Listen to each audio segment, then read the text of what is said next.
दोस्तों स्वागत करते हैं असरा पाठशाला में। आज हम लोग करेंगे हिंदी व्याकरण का जो तीसरा जो चरण है, हम लोग करने वाले हैं उपसर्ग और प्रत्यय। देखिए जो हिंदी जो होता है ना, हिंदी जो हमारा भाषा है, जो इसमें बहुत सारे परिवर्तन समय के साथ होते रहते हैं। ज़्यादातर जो परिवर्तन हुए हमारे स्वतंत्रता संग्रहण के बाद परिवर्तन हुए, और देखा जाता है कि नए नए आविष्कार जो है ना, उसमें बहुत सारे परिवर्तन, जैसे अभी नए नए आधुनिक युग है, इसमें बहुत सारे आविष्कार होते रहते हैं। तो उसके अलग अलग नाम होते हैं, तो उसको नाम अगर उसको वैसे ही रखना है तो वैसे ही लिखा जाता है हिंदी में भी। अगर उसमें चेंजेस लाना है यानी बदलाव लाना है तो उसको अलग अलग करके लिखा जाता है। यानी कुछ शब्द ऐसे होते हैं जो कि पहले से मिलाप होते हैं, उसमें कुछ नया शब्द जोड़ देते हैं जो कि उसका पूरा अर्थ बदल देता है। तो उसी को आज हम लोग पढ़ने वाले हैं, जो आपका होने वाला उपसर्ग और प्रत्यय। यानी हिंदी के क्षेत्र में सबसे बड़े परिवर्तन में देखा जाए तो ये भी दोनों शामिल होता है। ठीक है, परिवर्तन में क्या आता है, उपसर्ग और प्रत्यय। हम लोग पहले भी पढ़ चुके थे कि उपसर्ग और प्रत्यय क्या होता है। उपसर्ग और प्रत्यय ऐसा है, बच्चा नहीं है कि नहीं जानता है, लेकिन इसके अंदर में बहुत सारी चीजें हैं जो कि आप लोग ऊपर वाले तो सवाल कर सकेंगे, लेकिन अगर इसमें अंदर से थोड़ा अगर पूछ लिया जाए तो आप लोग फंस सकते हैं जहां तक। ठीक है, तो चलते हैं, हम लोग इजी इसको करेंगे और पढ़ेंगे भी साथ में। तो पहले देख लेते हैं, एक दोनों नजरिया को देख लेते हैं। हम लोग पहले उपसर्ग को समझेंगे, उसके बाद प्रत्यय को समझेंगे। उपसर्ग क्या कहलाता है? उपसर्ग है, उपसर्ग है। तो इसका इंग्लिश में अगर मीनिंग देखा जाए तो प्रीफिक्स। प्री मीन्स होता है पहले, और फिक्स मीन्स है उसको एडजस्ट कर देना। ठीक है, तो इससे समझ में आता है कि जो पहले एडजस्ट हो जाता है उसे क्या कहते हैं हम लोग? प्रीफिक्स, यानी उपसर्ग कहते हैं। यानी इसका परिभाषा अगर देख लेते हैं तो क्या कहता है कि जो मूल शब्द के पहले लगकर, मूल शब्द जो भी होगा उसका, उसके पहले लगकर उसके अर्थ में परिवर्तन ला देता है, वो क्या कहलाता है? हमारा उपसर्ग कहलाता है। ठीक है, तो ये हम लोग मोटा मोटी जान लिए। अब क्या क्या है इसमें कि देखो, ये हमारा मूल शब्द है शुद्ध, इसमें हम जोड़ दिए, क्या जोड़ दिए? ओ। तो ओ जो जोड़े ना, वो हो गया आपका उपसर्ग, क्योंकि आप लोग पहले जोड़े ना कि बाद में। आगे देखेंगे हम लोग बाद वाला क्या होता है। तो जो शुद्ध शब्द है ना, इसमें ओ जोड़ दिया आप, तो ओ जो जोड़े ना, ये आपका आपका ये उपसर्ग हो गया, क्योंकि आप लोग मूल शब्द के पहले शब्द अगर जोड़ दिए तो उसको क्या कहते हैं हम लोग? उपसर्ग कहते हैं। और जो नया अर्थ बनता है, ये नया जो हमारा शब्द बना, वो अशुद्ध बना। ठीक है, इसी तरह से इसमें देख लेते हैं कि शेष जो है ना आपका मूल शब्द है।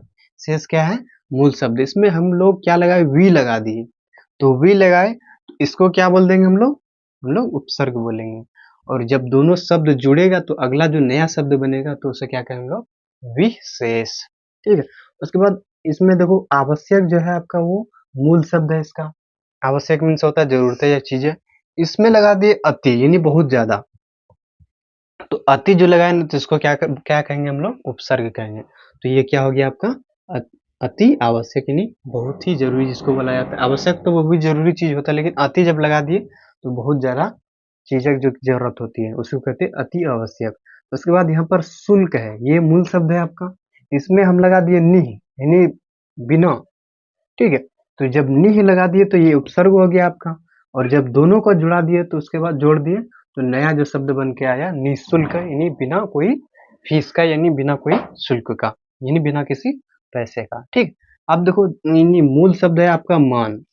तो मान होता है अपना इज्जत, उसमें अगर अप लगा दिए तो ये अप जो लगाए ना, इसमें उपसर्ग हम अप लगाए तो नया शब्द बन के आ गया अपमान, यानी इसका अर्थ हो जाता है यानी बेइज्जती, यानी अपना किसी का प्रतिष्ठा को खो देना। ठीक है, अब दूसरा देखो, हार है। हार क्या है? आपका मूल शब्द, इसमें हम लोग वी लगा दिए। जब वी लगाए तो ये इसको क्या कह देंगे हम लोग? उपसर्ग कहेंगे। अगर इसमें पूछा जाए कि विहार में कौन सा उपसर्ग होगा, यानी इन विहार विहार शब्द में उपसर्ग होगा, तो इनमें हो जाएगा आपका वी हो जाएगा। ठीक है, क्योंकि इसको पहले लगाए हैं तो वी आपका उपसर्ग हो गया। जब ये दोनों जुड़ा तो एक नया शब्द बनाया विहार। ठीक है, जिसमें अच्छा व्यवहार कहते हैं। और उसके बाद मान है यहाँ पर आपका, तो ये मूल शब्द हो गया आपका।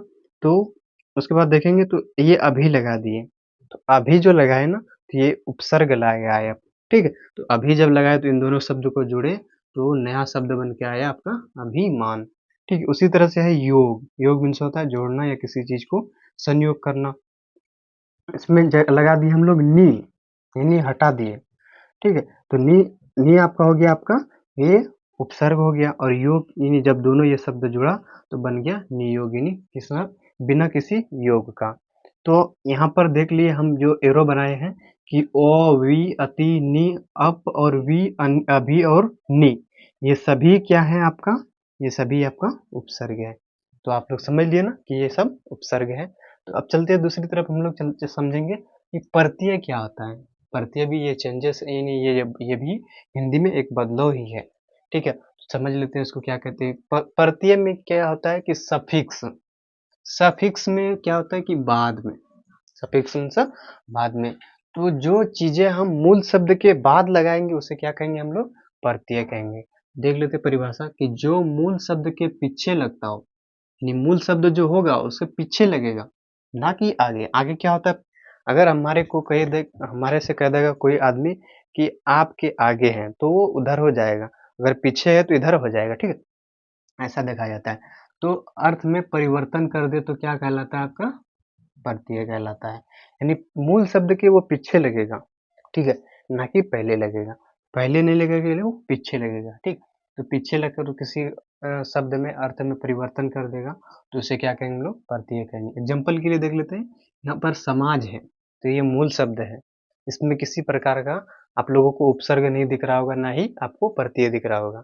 तो समाज है, इसमें ईक लगा दिए तो ये बाद में लगाए ना, ये जब बाद में लगाए तो ये बन गया आपका सामाजिक।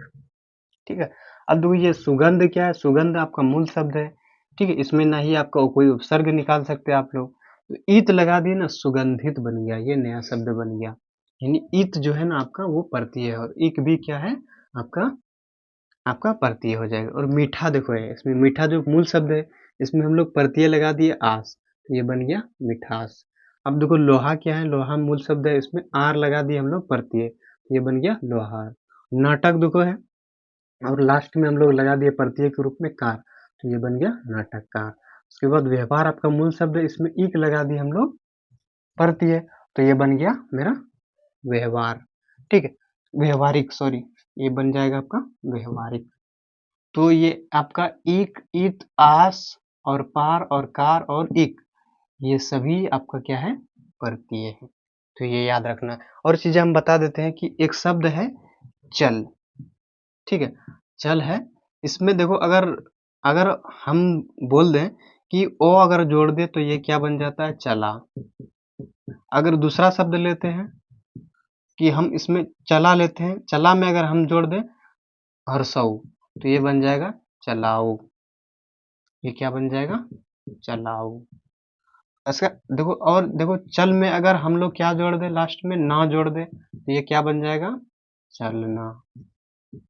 और चला है ना, इसमें अगर लास्ट में देखो चीजें हम जोड़ रहे तो ये बहुत सारी चीजें बन रही, इसी तरह से हम लोगों का प्रत्यय बनता है। ठीक है, तो उम्मीद करता हूँ ये लोग आप लोग समझ लेते हैं। अब हम लोग करेंगे संस्कृत में प्रत्यय जो होते हैं ना वो दो प्रकार के होते हैं, ये पूछा जाता है। यानी कृत प्रत्यय आप लोग देखे होंगे कभी ना कभी, और तद्धित प्रत्यय। यानी कृत प्रत्यय क्या होता है और तद्धित प्रत्यय क्या होता है, ये संस्कृत के हैं दो प्रकार के प्रत्यय। वैसे देखा जाए तो उपसर्ग भी है लेकिन उतना उसका यूज नहीं है, उसका उतना उपयोग नहीं, लेकिन यानी जो ये संस्कृत में जो तो प्रत्यय है वो उसका ज़्यादा यूज है, क्योंकि बहुत सारे जो शब्द हैं ना वो संस्कृत से लिए गए हैं, और बहुत सारे शब्द फारसी, हिंदी, और हिंदी का तो मूल है ही, उसमें उर्दू का भी लिया गया है। तो कुछ शब्द ज़्यादा जो लिए गए हैं ना वो सिर्फ, ज़्यादा जो लिया गया है वो उपसर्ग जो उर्दू से लिया गया है, लेकिन जो प्रत्यय जो लिया गया है वो संस्कृत में लिया गया है। तो समझ लेते हैं हम लोग कि संस्कृत में दो प्रकार के प्रत्यय होते हैं। पहला जो है कृत प्रत्यय, तो कृत प्रत्यय, और दूसरा जो है तद्धित प्रत्यय। तो कृत प्रत्यय किसे कहते हैं, कृत प्रत्यय में देखो क्या होता है कि कृत प्रत्यय केवल क्रिया के मूल, यानी जो क्रिया होता है ना ये काम के मूल मूल धातु के साथ मिलकर ही नए शब्द बनाते हैं। ये सभी संज्ञा विशेषण का ही निर्माण करते हैं, यानी ये संज्ञा या विशेषण का निर्माण करेगा। संज्ञा उसी को कहते हैं जिसमें किसी का नाम हो, और विशेषण जो किसी की विशेषता बताता हो उसका ही ये निर्माण दोनों करेगा। ठीक है, और क्या कहता है कि ये क्रिया के मूल धातु के साथ मिलकर नए शब्द बनाते हैं। क्रिया जो है ना, काम करने के जो है ना उसके मूल धातु के साथ मिलकर ही वो क्या करते हैं, नया शब्द बनाते हैं। देख लेते हैं कि लेख है और अक है, समझे, तो लेख और उसके साथ मिलकर ये बनाया क्या, अक, तो लेखक बन गया, ये बना आपका संज्ञा। संज्ञा क्या है ना, लेखक है ना आपका। ठीक है, उसके बाद लूट और एरा है, तो इसमें लास्ट में क्या लगेगा, एरा लग गया आपका। तो लूटना आपका हो गया मूल क्रिया हो गया, इसके साथ ये लग गया, तो ये बन गया लुटेरा। तो इसको हम बोल सकते हैं विशेषण बोल सकते हैं, नहीं लुटेरा, लूटने वाले को कहते कह सकते हैं ना लुटेरा। ये किसी का नाम भी ले सकते हैं, वैसे संज्ञा हो गया, सॉरी क्या हो जाएगा आपका संज्ञा। उसके बाद देखो छील और का है, तो का इसमें लग गया आपका प्रत्यय लग गया, वो कौन सा प्रत्यय, कृत प्रत्यय। और छील जो है ना ये क्रिया है, छीलना, तो इसके इससे जो नया शब्द बना हुआ आपका छिलका। छिलका क्या हो गया आपका, ये विशेषण है। ठीक है, किसी की विशेषता बता रहा है तो ये क्या हो गया आपका विशेषण हो गया। तो समझ लिए हम लोग कृत प्रत्यय क्या होता है। कृत प्रत्यय में समझ लेना था कि क्रिया के मूल धातु के साथ ही मिलकर नए शब्द बनाएगा, और जब भी बनाएगा ये संज्ञा और विशेषण बनाएगा, तो ये याद रखना। तो वो क्या कहलाएगा आपका कृत प्रत्यय। अब चलते हैं तद्धित प्रत्यय की ओर। तद्धित प्रत्यय क्या कहता है कि तद्धित प्रत्यय संज्ञा एवं सर्वनाम के बाद लगते हैं।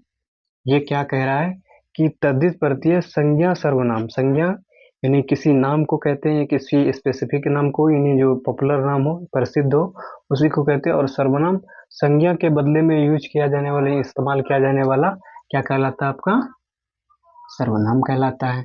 तो ये जब भी लगेगा ना, तो संज्ञा या सर्वनाम के नहीं बाद लगते हैं, याद रखना। तो बाद में लगता है प्रत्यय है तो लगेगा ही। तो यहाँ पर पंजाब क्या आपका संज्ञा है, जगह का नाम है ना, उसमें क्या लग गया दीर्घई, तो ये क्या बन गया पंजाबी बन गया। ठीक है, और नौकर और आनी है, तो नौकर क्या हो गया आपका, ये आपका सर्वनाम है, तो ये क्या हो जाएगा आपका नौकर। नौकर भी क्या हो गया आपका संज्ञा, सॉरी संज्ञा हो गया। तो आनी इसमें लग गया प्रत्यय आपका, तो ये बन गया नौकरानी। और मेहमान है, मेहमान क्या है आपका, ये सर्वनाम है, इसमें दीर्घई लग गया, तो ये क्या बन गया मेहमानी बन गया। तो इसी तरह से हम लोग प्रत्यय को समझ लिए। आई होप आप लोगों को इसमें जितने भी सवाल आएंगे वो कर सकेंगे आप लोग। ज्यादा कुछ नहीं है कि उपसर्ग है, उपसर्ग क्या होता है कि शब्द के पहले लगकर उसके अर्थ में पूरा परिवर्तन कर देगा। दूसरा प्रत्यय है, प्रत्यय क्या करता है कि वो शब्द के अंत में लगकर वो क्या करता है शब्द में परिवर्तन कर देगा, तो वो क्या कहलाता है हमारा प्रत्यय। और संस्कृत में दो प्रकार के प्रत्यय पाए जाते हैं, कौन कौन सा, कृत प्रत्यय और तद्धित प्रत्यय। इसका एग्जाम्पल याद रखना है और इसका भी एग्जाम्पल याद रखना है। उम्मीद करता हूँ आप लोग कहीं नहीं फंसेंगे। तो आप लोग बताना कि कैसा ये वीडियो रहा, और हमारे चैनल को सब्सक्राइब करो, दूसरों तक भी जरूर शेयर करें। धन्यवाद।